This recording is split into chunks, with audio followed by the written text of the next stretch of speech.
Técnicas de remediación de suelos y aguas.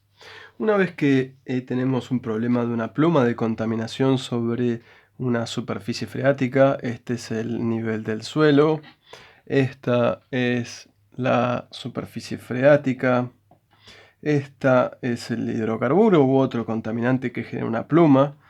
Si fuese hidrocarburo, normalmente se le menciona como fase libre sobrenadante, y este es el acuífero libre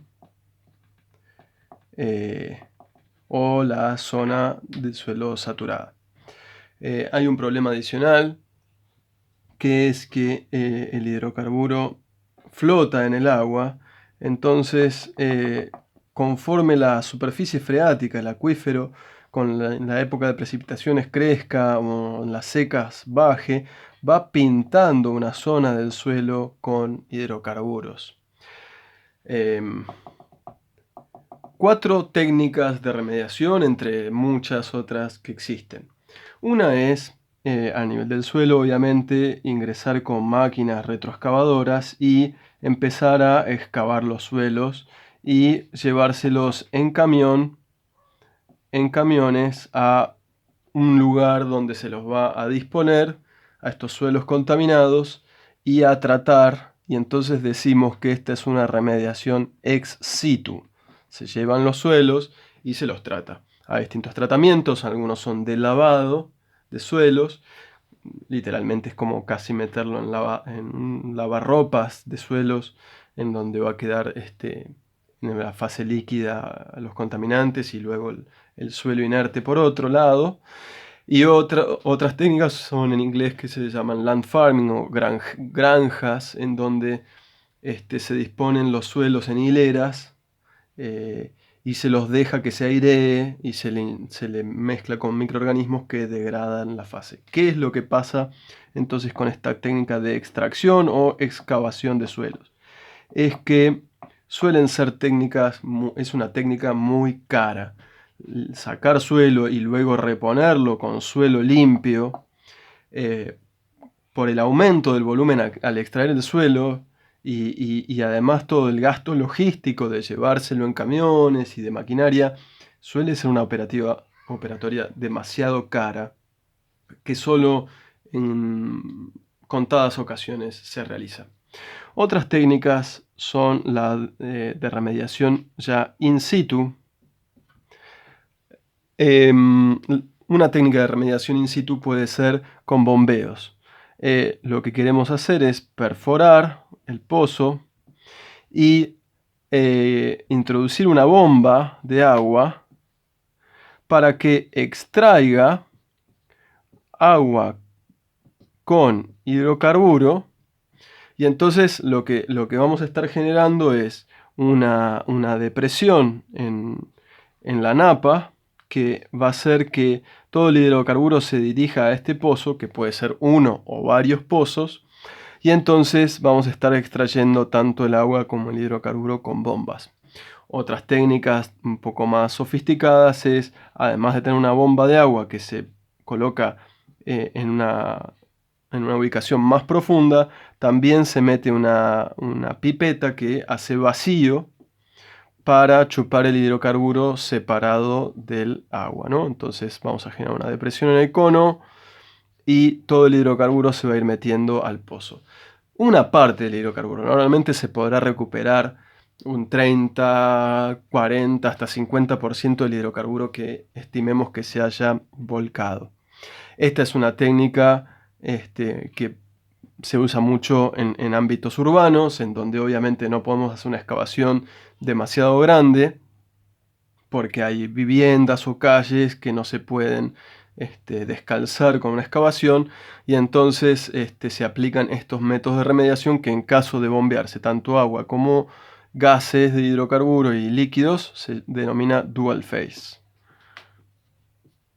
El dual phase es uno de los tantos sistemas de bombeo para extracción de el contaminante en plumas de contaminación ubicadas sobre acuíferos.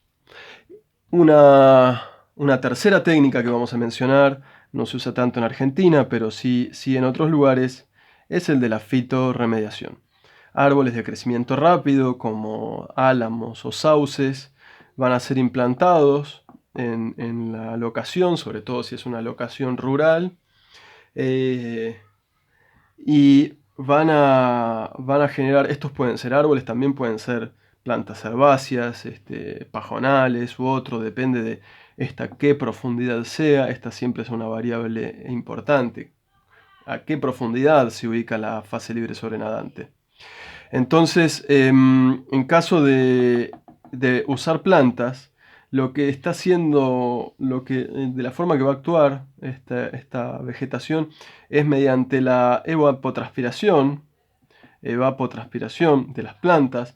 Van a hacer una suerte de bombeo, van a consumir agua y entonces un primer efecto va a ser que a medida que vayan creciendo, alteren el flujo natural, y entonces si este acuífero naturalmente sin vegetación tenía una velocidad de flujo que iba a ir desplazando la pluma, bueno, con la implantación de vegetación la velocidad de flujo del acuífero va a ser menor, porque va a haber un consumo acá, o inclusive en el mejor de los casos va a haber una concentración del flujo hacia el lugar con vegetación implantada, y a medida que crezca, también los microorganismos que están adheridos a las raíces van a ir degradando el hidrocarburo. Entonces acá la función es contener la pluma con el consumo de agua de la vegetación y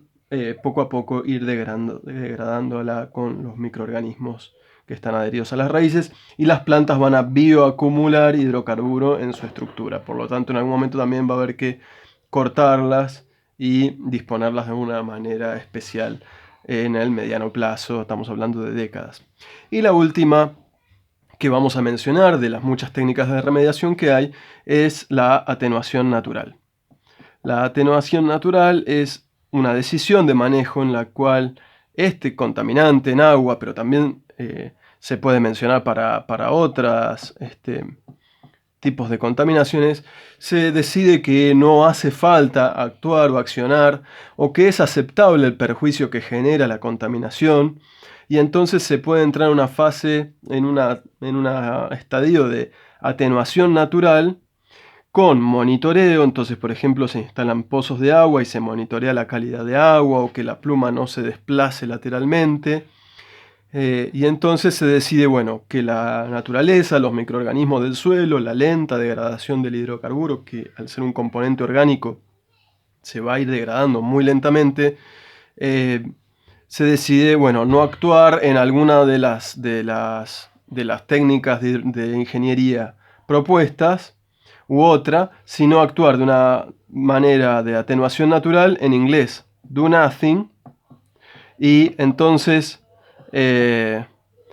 monitorear que la contaminación no genere un perjuicio mayor. En caso de que se desplace o se perciba algo que no es aceptable, se puede decidir entrar en una otra fase de la remediación, ya sea con alguna de estas técnicas o alguna de las otras técnicas que también existen, que no han sido mencionadas aquí, aunque por cierto que estas son las más comunes para atender casos de problemas de contaminación con hidrocarburos.